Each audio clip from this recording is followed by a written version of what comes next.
At 94, Angie Dickinson speaks with a calm honesty shaped by nearly a century of living, finally addressing the truth about Ricky Nelson without drama or regret.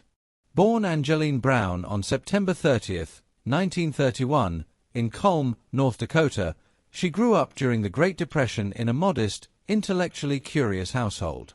Her father, a newspaper editor and publisher, instilled in her a respect for words, ideas, and independent thinking. When her family moved to California, her natural poise and quiet confidence began to emerge, though becoming a movie star was never her original plan. She studied business and drama at Glendale Community College and Immaculate Heart College, and her entry into Hollywood came almost accidentally after appearing in a televised beauty contest in the early 1950s. That moment led to a contract with Columbia Pictures and launched her career during the height of the studio system. From the beginning, Angie Dickinson stood out not only for her beauty, but for her intelligence and emotional realism. Audiences sensed she was approachable, warm, and genuine. Throughout the 1950s, she steadily progressed from supporting roles to more substantial performances, culminating in her breakthrough role in Howard Hawks' Rio Bravo in 1959.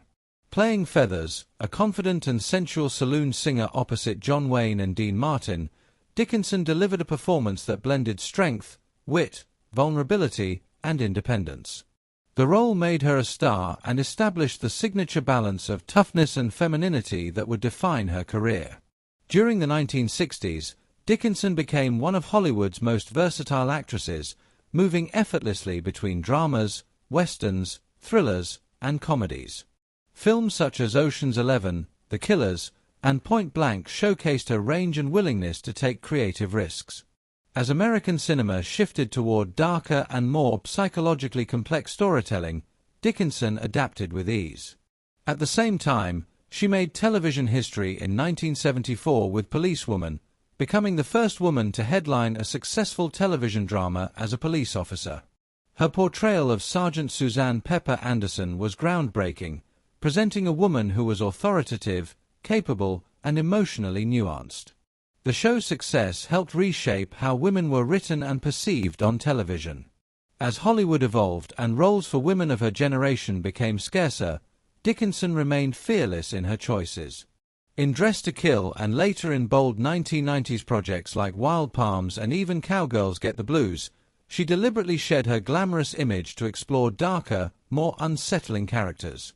Off-screen, her independence was just as striking, exemplified by her decision to walk away from a sentimentalized television tribute she felt misrepresented her life.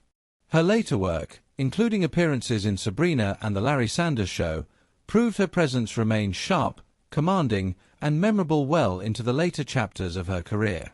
Her personal life reflected the same complexity as her professional journey. After an early marriage that ended in divorce, she formed deep intellectual friendships beyond Hollywood and later married composer Burt Bacharach in 1965. Their marriage lasted 16 years and produced a daughter, Nikki, whose struggles with autism and tragic death in 2007 marked the most painful chapter of Dickinson's life. Bacharach's passing in 2023 closed another significant chapter.